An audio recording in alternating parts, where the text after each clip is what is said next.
Com un servidor del meu país que ara ho fa des de l'activitat política però que ho ha fet des d'altres activitats i continuarà fent des de qualsevol altra. Sobretot la honestedat i la capacitat de posar-se en la pell dels altres. És una fórmula per la convivència i la cohesió social. Cadascun té una part d'aquesta fórmula i en tot cas entre tots hem de mirar que funcioni.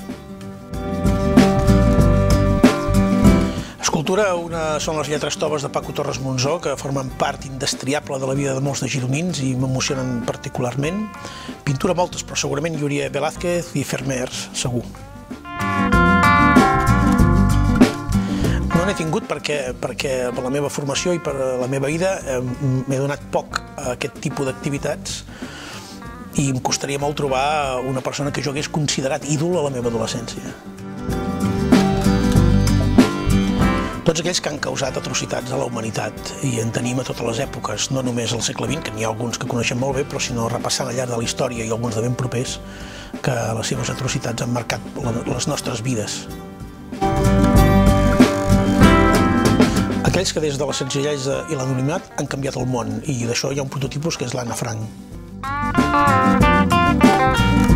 La sostenibilitat ambiental i social, i sense això no hi ha progrés possible. Catalanisme és la denominació que agafa Catalunya a la democràcia.